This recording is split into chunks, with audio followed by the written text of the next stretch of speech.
Thank you everyone for joining us today for the Pure Virtual C++ Conference Experts Q&A. If you have not done, before we start, I have a few quick things to go over. Please ask questions using the live chat. You should see two text boxes with a question mark over the top one. That is the live event Q&A. In the chat, I will also be sharing some links to the Reactor meetup pages and monthly newsletter if you are interested in checking out what other sessions we have today. You can turn on captioning by clicking the 3 ellipses and clicking turn on captioning.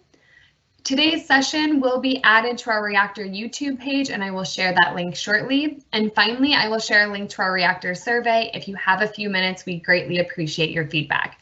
I am now going to pass it over to Erika.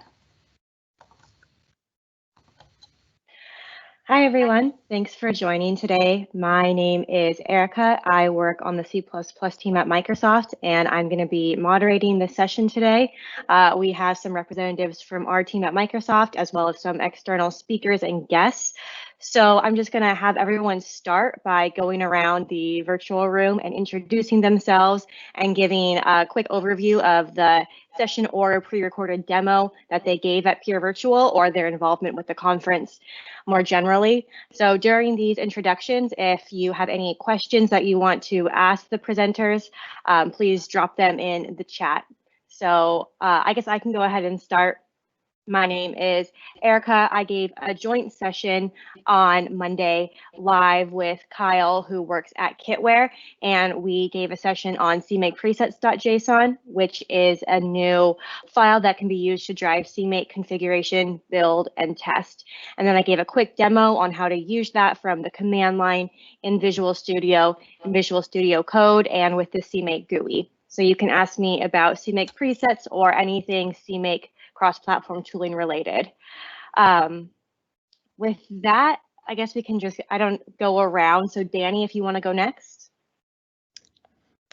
Hi, my name is Daniela. I've been giving a talk about modules, the new feature of C++20 and a really spicy feature which will change how we think about structuring our software and designing interfaces.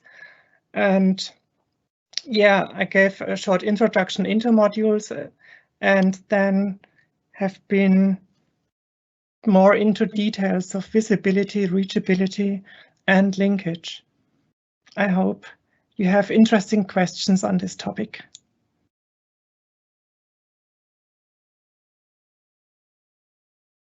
And who's next? Maybe Steve can go next. Oh, sorry. I see you all in a certain order on my screen, so we can just go by that. So Steve, you're up next. Hi, I'm Steve Ulrich, Software Engineering Manager at NVIDIA.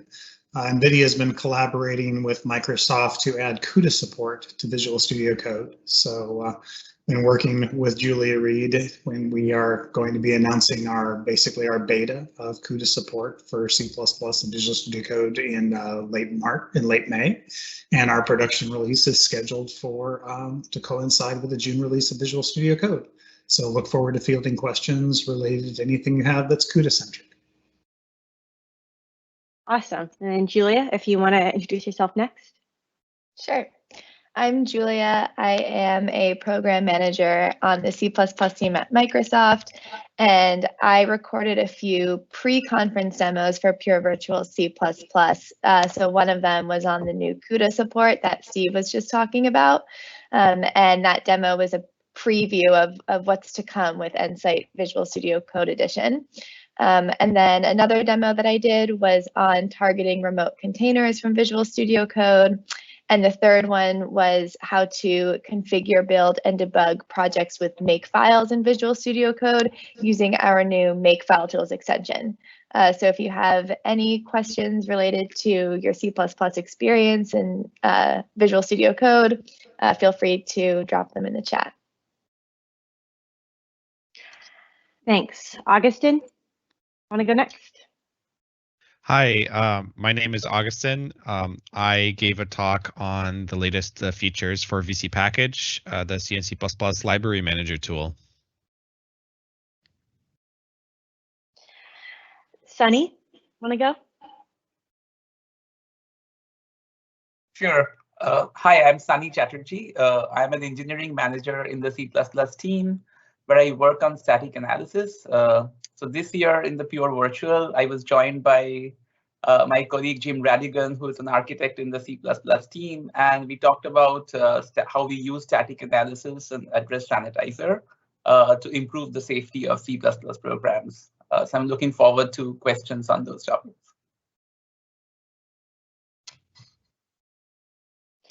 Gabby, if you want to go next. Okay. Oh, hey, Gabriel this Reis. I work as an architect on the systems programming language org, which includes Visual C++. I give a talk on, the state of modules, ecosystem, tool support in, this year 2021. I'm very happy to field any question on modules, usage, tool support, and so forth. And Mahmoud. Sure. Hi, I'm also on the C++ libraries team. I work as an engineering manager of the Visual C++ libraries.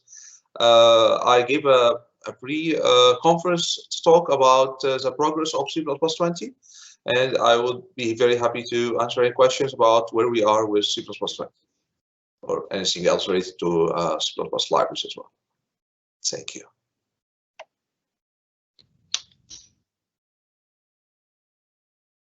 All right, so if audience members have any questions, please go ahead and leave them in the chat and we'll prioritize those. In the meantime, I do have a few preset questions, so I'll be working through those. So this first question, I think everyone who works on Visual Studio can maybe go around and answer, or any tools that integrate with Visual Studio. And the question is, what will be the benefit for teams migrating to Visual Studio 2022? So if any of the presenters here want to jump on in and talk about that at all, go ahead. So I can talk about a few things, I suppose. So, I mean, I guess in general, it's worth mentioning that Visual Studio 2022 is going to be 64-bit, which is a really big deal. I know that's one of the most popular requests we've received over the years for the IDE. And it was a lot of work in many different parts of the IDE to make this possible, but now we're finally able to enable that. So that's going to help a lot in terms of resolving a lot of performance concerns just across the board. But in terms of new features that I think will be interesting, as I mentioned before, so I work on VC Package, the library manager tool. We are working on improving the integration of VC Package with Visual Studio. We want to, for example, be able to actually install the VC Package binary as part of the Visual Studio installation. So when you install any C++ workload, you will automatically get VC Package as part of that and be able to start using it to manage your libraries. So that's something that will be available at some point in Visual Studio 2022. And that's something I'm excited about. Another thing that is worth calling out, I think, is even in Visual Studio 2019, we added address sanitizer support for MSVC. So this is great for helping to find bugs, especially in memory safety issues. And we will continue looking at other sanitizers that we could add. Right now, we're looking very closely at Leak Sanitizer, which has a lot of upvotes on Visual Studio developer community. It's a very, very popular ask. So I do expect that the support for that to be made available at some point in Visual Studio 2022.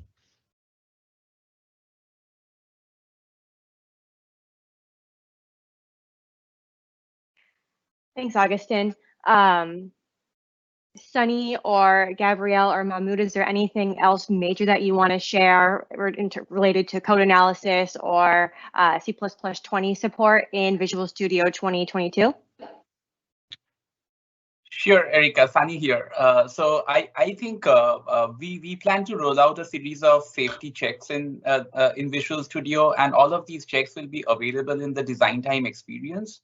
So what that means is, as our customers are writing their code, these checks would be running in the background, and they would show up as green squiggles in their source files. And once they hover over that, they would be able to see the warnings and they can fix it, because we strongly believe that when you're working on a piece of code, that's where it's at the top of your stack, and that's where you can you know the most about that area, and the probability of getting a correct fix checked into the code base is pretty high then. So we want to roll out more and more safety checks going forward. And while we do that, we typically blog about these. So I would urge everybody to kind of stay tuned into our VC blogs. It's where we talk about the checks and the kind of safety issues that they catch. So that's definitely going to be a strong theme for our team in Visual Studio 2022 as well.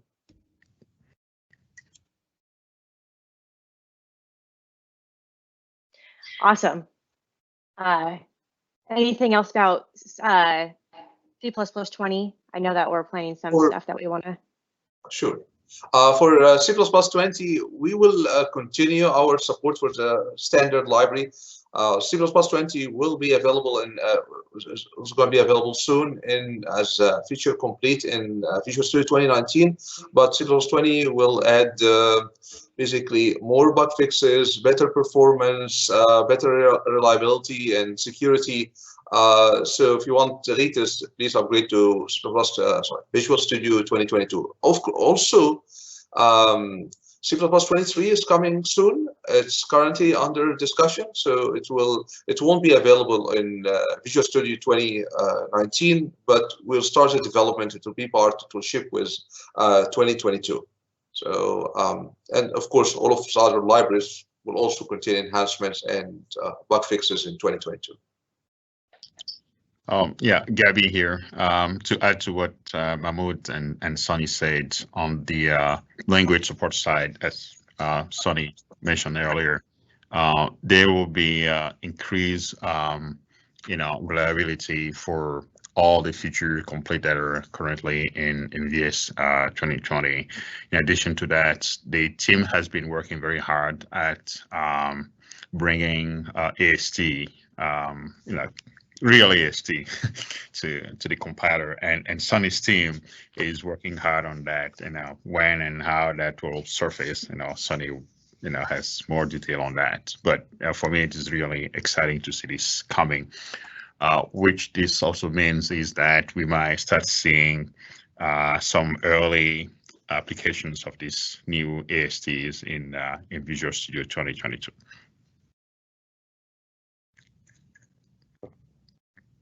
Awesome. I'm going to move on to another preset question then. This one is for Julia and Steve. If you could talk to us a bit more about what's new for CUDA developers in VS Code and what's coming next.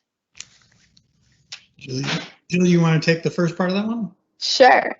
So I'll talk about the CUDA IntelliSense, because that's something that is publicly available currently in the C++ extension, as long as you also have the insider's build of Visual Studio Code.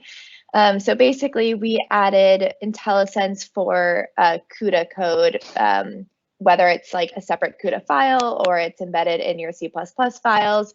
And that includes things like syntax highlighting and quick info, autocomplete, basically everything that you have for your C++ code with IntelliSense in VS Code now also works for CUDA. And then what NVIDIA built is a new extension called the Nsight Visual Studio Code Edition extension that will be available in the marketplace.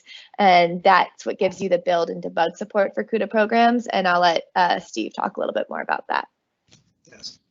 So if you've used CUDA, you're familiar with the seamless way that we support both CPU and GPU debugging in Microsoft Visual Studio. We also have support for Nsight Eclipse and other debug IDEs. We've extended our support here so that Visual Studio Code provides both CPU and GPU seamless debugging support. So you can bring up your CUDA kernels or your host side code, set breakpoints on either side, the register inspection, the local variable inspection, all of your normal behaviors you'd get with CPU side debugger available on the GPU. The underlying engine for this is based upon the proven technology we've established with our CUDA GDB debugger. That does bind us to environments where you're running your debugger on the Linux platforms, L4T, etc., desktop Linux or even embedded platforms. We have received a lot of questions for whether or not we'll extend that into a full Windows soup to nuts environment, and that's something we're investigating. But for this first release, if you've used CUDA GDB and are used to doing our Linux side debug, you're going to see a seamless debug integration with Visual Studio Code. We're very excited about it, and we think it's going to be a great addition to our debug portfolio. Sounds great.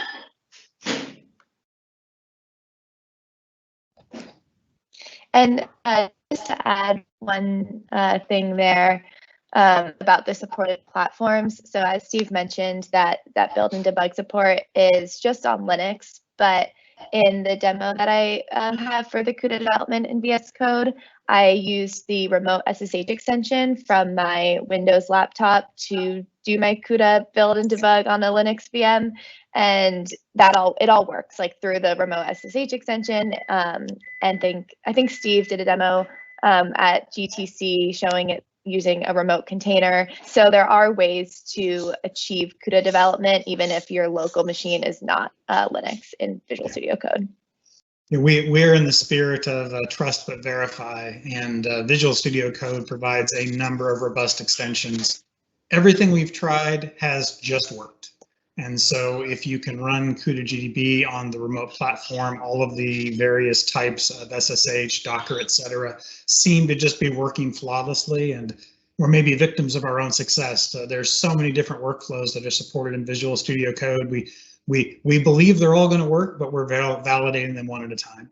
And so if you, for example, have some of our mobile platforms like a Jetson, which are running CUDA 10.2 because that was the qualified tool chain for those releases. We're validating that as well, and we found it just works. So we're very happy with this collaboration and the robustness of Visual Studio Code. It's enabling all of these technologies, and we've encountered no glitches whatsoever. The stacks all seem to layer just perfectly. That's great. Yeah, I love those remote extensions for VS Code. They're really powerful. All right, I have another question for the folks who work on the Visual Studio side of things. It's about Visual Studio 2022 again and the add-on ecosystem or the extension ecosystem. How will that be affected by the move to 64-bit?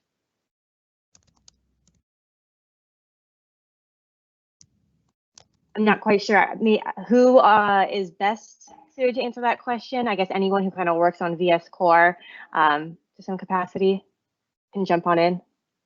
I guess I can jump on in, Augustin here. I mean, the general rule is since the ID will be 64-bit only, the extensions have to be compatible with that. So I think there is some work involved in migrating extensions to support the new 64-bit environment. And again, it's 64-bit only. It's not like you can do x86 or x64. So there is kind of like that migration to 64-bit, and then that will be the path going forward. It should be a one-time cost to move that over, and then that'll be the way things work for the foreseeable future. And I believe there was like a process for that was followed for like reaching out to extension owners to let them know ahead of time, hey, you need to do some work to make your extension compatible with the new IDE. Makes sense. Speaking of Visual Studio 2022, will we be maintaining binary compatibility in Visual Studio like we have in our previous major updates? I can take this question. By binary compatible, I believe you mean for the C++ runtime, right? Yes. Okay. Yes, we will maintain binary compatibility. Previously, we will continue the V14 set of binary version.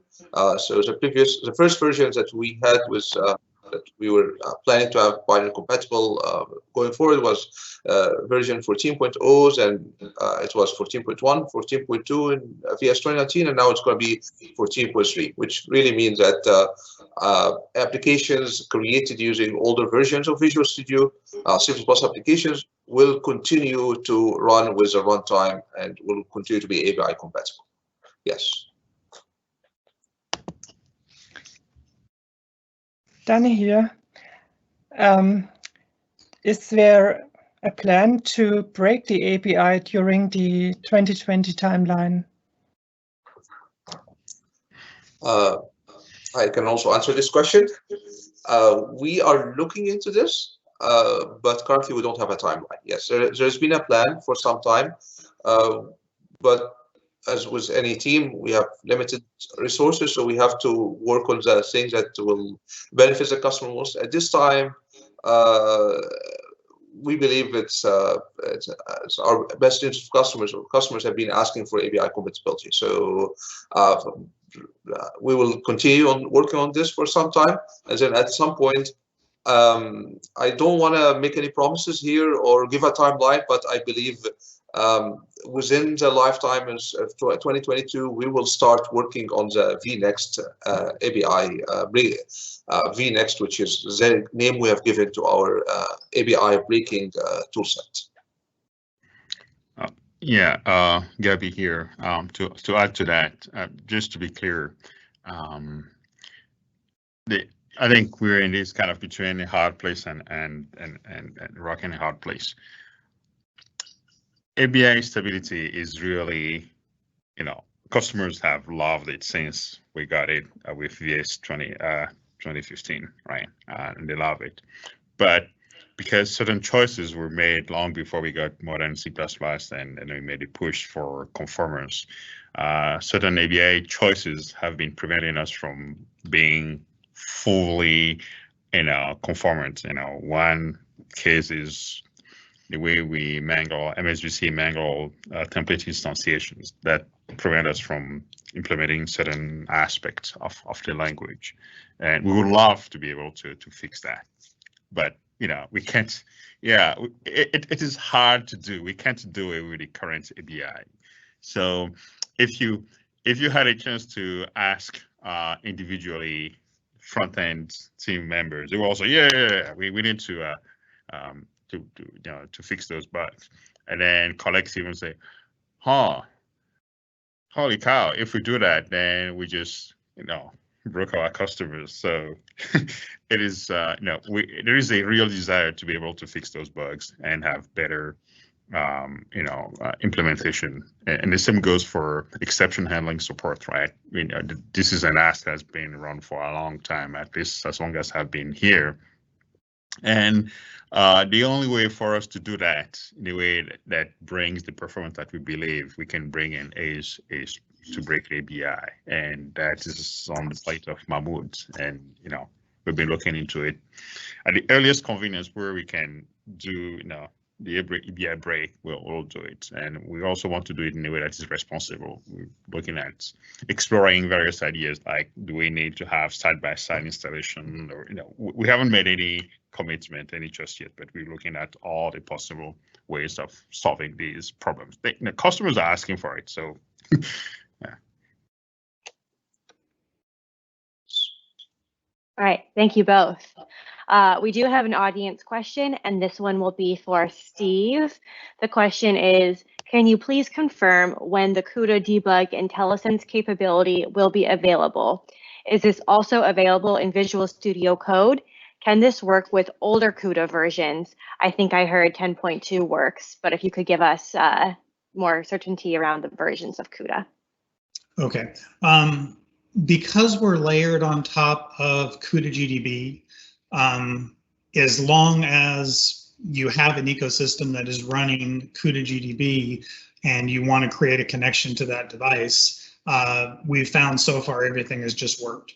So CUDA GDB, the version that was shipped with CUDA 10.2 was, I believe, GDB 7.12. We have been doing internal validation of that and have found that because of the the MI interface presented by CUDA GDB, it's simply just working. So as long as you go ahead and get our, both our IntelliSense and our debug extensions for our code, you can connect them to the GDBs that are out in the world right now. There were a couple of other questions there. I think I was focusing on the versioning. Back up to the question on Visual Studio versus Visual Studio Code. Yes, that was one question, is will this all be available in Visual Studio Code? Yes, all of this will be available in Visual Studio Code. The IntelliSense support is available today with the insiders. So if you wanted to try out the insiders and play with this right now, it's available. If you, when we go live along with the May release of Visual Studio Code, we'll provide both the debug and the IntelliSense support. We're going to go through a 1-month validation cycle where we're hoping we're going to get a lot of positive feedback and perish the thought, maybe 1 or 2 bug reports that we'll address. And then our first official release will be to coincide with the June release of VS Code. Great, and that answered the first part of the question as well, which is about the timelines. Julia, is there anything that you want to add to that answer before I move on to the next question? I don't think so. I think Steve covered it. I guess I would just clarify that in order to get the IntelliSense today, all you need is the C++ extension with the insiders build of Visual Studio Code. Awesome. All right, everyone, so I have 2 more preset questions that I'll be going through, and at that point, if there aren't any more audience questions, then we're happy to end early. But if you have more questions or content that you want us to talk about, even if it's just kind of general topics to discuss, go ahead and drop that in the Q&A, and we'll definitely prioritize any feedback from the audience. All right, in the meantime, I have another question for Augustin, and the question is, what's next for VC Package? Where is the tool going? So for VC Package, so I guess to give some context, recently what we worked on for VC Package was really a number of features that we thought may be useful for professional developers and enterprise developers, but really a lot of them have broad applicability anyway to any kind of developer. And the goal there was really to just improve the amount of flexibility you have for managing your libraries and to be able to enable VC Package as a solution for any kind of C and C++ library management, whether it's bringing your own private libraries or whether it is using an open source, a set of open source libraries as part of your project. Going forward, what we want to do is we want to we've been looking at Visual Studio and Visual Studio Code integration. So we do have some integration that exists today, but we want to be able to take that further. We want to be able to reach a point where you can get VC Package installed very easily on your machine if you're using one of these environments, whether it's, for example, providing an extension for Visual Studio Code for VC Package, you install that and then you get VC Package and you can just start using it to manage your libraries through the Visual Studio Code GUI itself. And the same thing basically for Visual Studio, where if you install a C++ workload, you would get VC Package bundled in and you'd be able to start managing your libraries right there from that environment. And in Visual Studio in particular, we're also considering ways to achieve parity with the current integration experience that exists for NuGet today. So we do have some customers that are using the NuGet package manager today for C++. This is not something we necessarily recommend since there are some limitations to what NuGet can provide for C++. But we also recognize there are some ways in which it integrates really nicely with Visual Studio and MS Build that VC Package still has to play catch up on. So those are some gaps we intend to fill on the Visual Studio side, so that VC Package can essentially do all the things you can do with NuGet, except you also get all the benefits that VC Package comes with, things like being able to build from source and have a lot of flexibility, therefore, with like the binaries that actually get produced and how you actually link them into your project. And of course, with in any work we do these days for Visual Studio, we don't just do work for MS Build. That's no longer enough. We have to make sure we have parity between both MS Build and CMake support in Visual Studio. So that's something that we'll also have for VC Package. And the one other thing is that we're working on ways to improve the actual like package storage and acquisition side of things. So one of the features we added recently is called binary caching, which allows you to essentially cache the binaries of your library. So you only have to install them and build them from source once. Then they can be cached in some backend somewhere.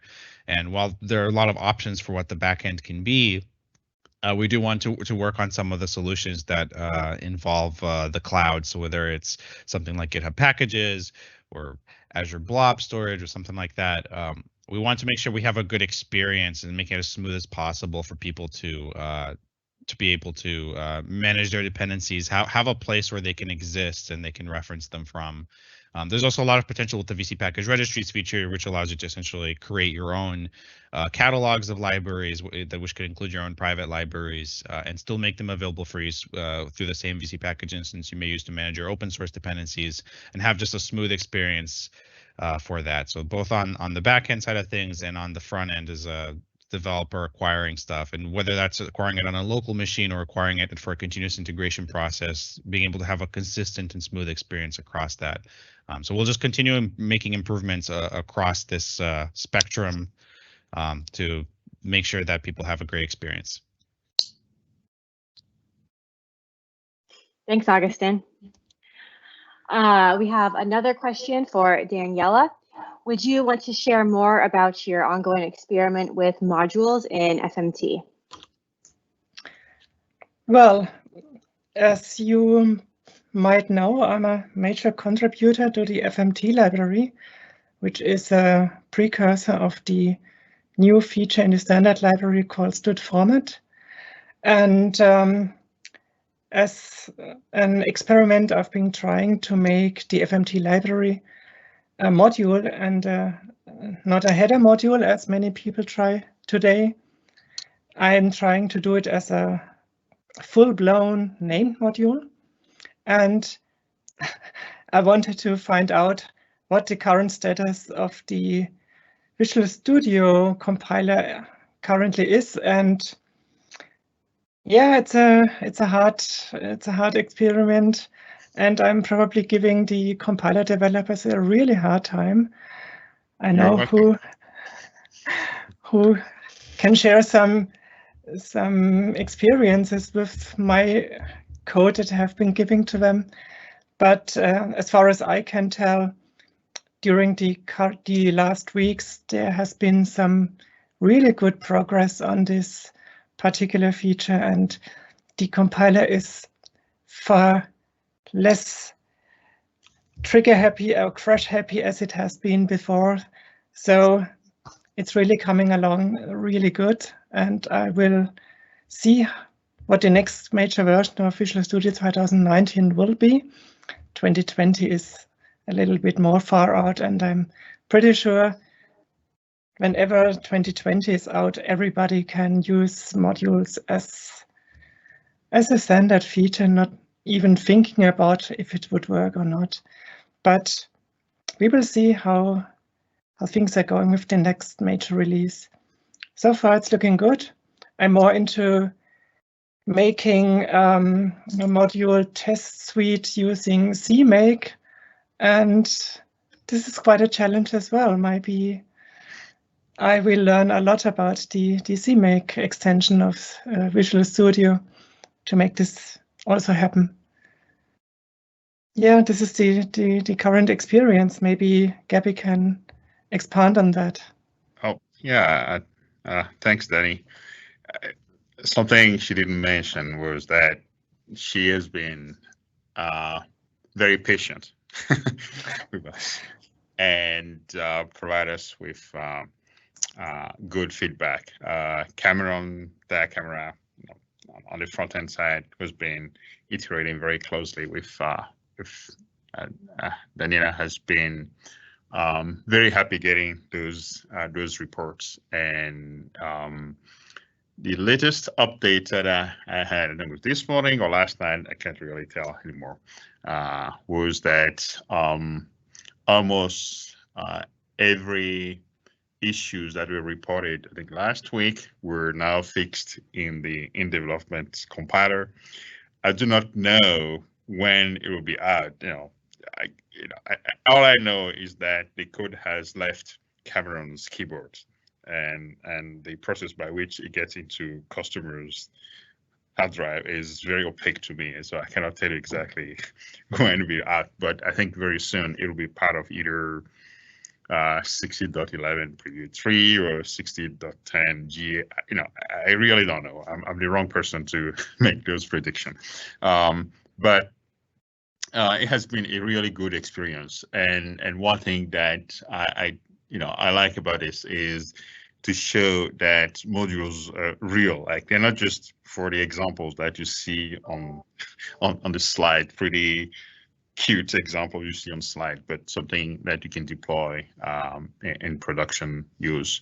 I think something that every implementer of modules will tell you, I know I'm not a spokesman, but this is something I gather from talking to them individually, is that modules have forced compiler writers to be a little bit more principled about what they do. So I think this week, when Cameron updated his test to see what's going on after Danny pushed things upstream, it turns out that new code exposed completely unrelated bugs to modules, but were exposed via the usage of modules, and that contributes to overall improvement, quality improvement of the compiler. What I would like to see, a call to action, what I would like to see is from the community more and more follow the path of Danny and try on their pet projects or production libraries, programs, and even with the previews that we're putting out, report bugs, because when they're previews, we still have some time to fix high priority bugs before we go GA.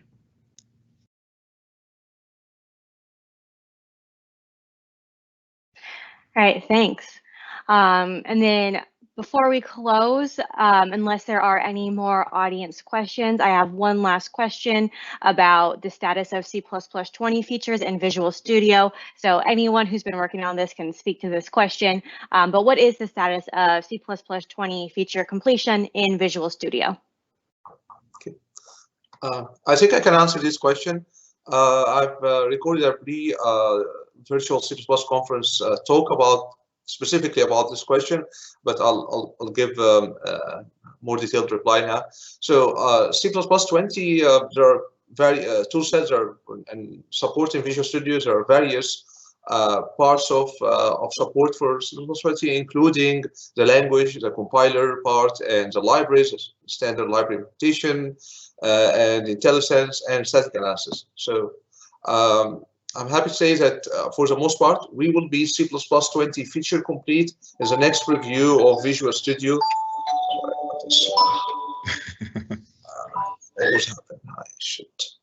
Sorry about this.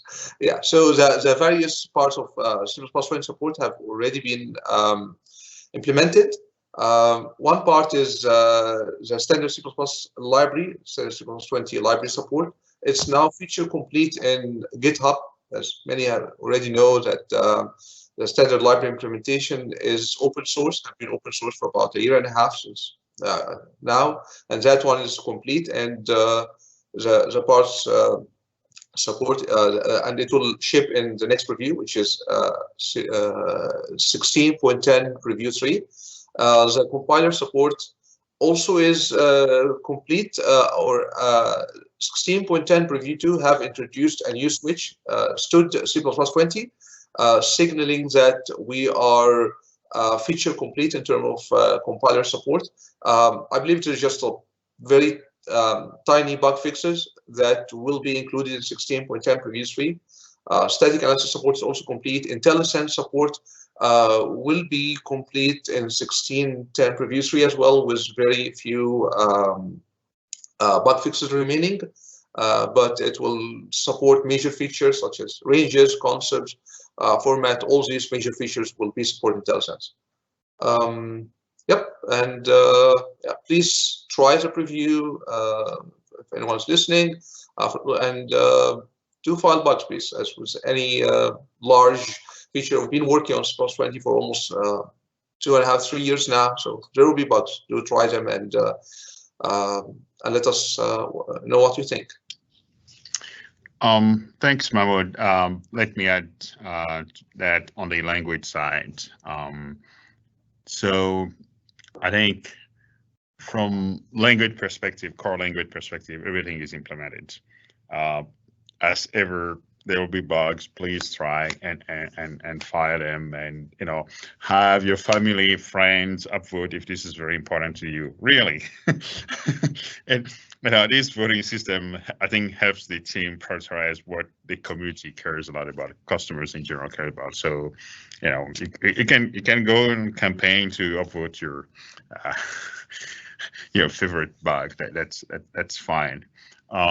So const init is implemented, const eval is implemented. Something quite interesting about const eval is that the spec has this curiosity that says, so the general idea about const eval is that you have this function that you can use at compile time in const expert computation, but they never make it into your binary. Right, and that's really useful. You have these functions. You don't have macros; they're really functions. You can define them, call them, do a lot of computations. But since they are not useful or used in any way at runtime, there is no reason for them to make it into the OBJ or any kind of that stuff. However, there is this curiosity that says that you can have a virtual function that can be const eval. So far, so good. The curiosity is that makes the entire class polymorphic, which means you can do dynamic cast at runtime. So even if you have this virtual function that is const eval that doesn't have any executable code, then somehow it makes your class polymorphic. And I think some thought that was on purpose, but it is very curious because the whole purpose about const eval is that it doesn't have any effect at runtime. For Visual C++, for example, it has ABI implications. We were talking about ABI earlier.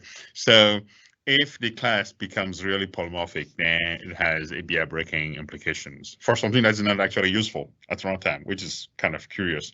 But if the class is not polymorphic, then there is an implementation of it that is not ABI breaking, and you don't lose any expressivity in any form. So, there is an issue at WG21 level to try to resolve this curiosity. It's a nice generalization, but it is not useful, and it violates one of these principles of C++, which is that you don't pay for what you don't use.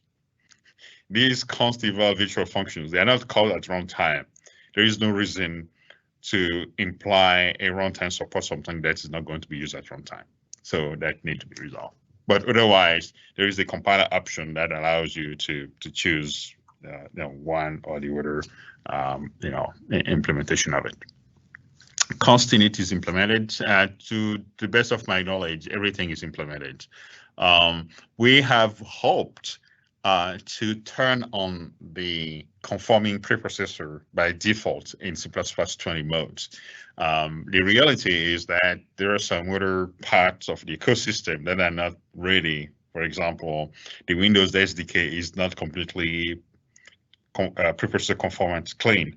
So we couldn't turn it on. Like the real desire from the team is to be conforming by default in C++ 20 mode. So I guess this is a kind of call to our friends in the Windows org, say, please, pretty please, could you get that in so that we can make this whole thing useful for the entire C++ community. Right. I just wanted to, Sunny here, I just wanted to add to what Gabriel and Mahmoud said, right, where please try it out, and if there are bugs, let us know. But also be aware that as you use the new language features, you can also introduce new kind of programming errors. So you can rely on code analysis tools to find these errors for you. And if you have had a chance to go and take a look at my talk earlier in the week, you would see that as you're using features like coroutines, you can introduce subtle bugs around lifetimes and concurrency. So, my urge would be to kind of, try these code analysis tools and see if they can guide you to not make some of the common programming mistakes as you're working on the new features. So that's all I wanted to add here. Yeah, Gabriel again. And code analysis also works on module interface. So this is something that Sunny did with Steam. So the idea is there shouldn't be any gap. Please try these functionalities, and if you find any gap, just file bug, let us know, because we really want to give you awesome experience. Awesome. Thanks, Sunny, Gabby, and Mahmoud for that update. There's no more audience questions right now, so I think we can go ahead and wrap up this Q&A.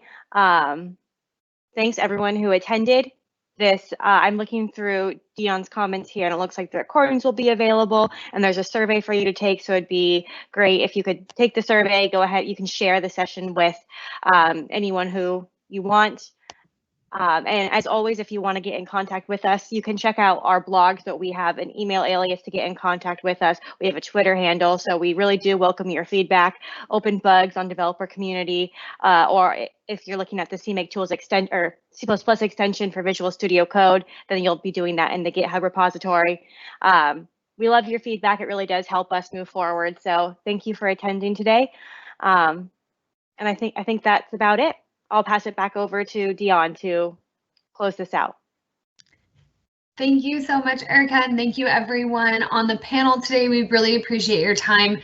This is a great session with a lot of information.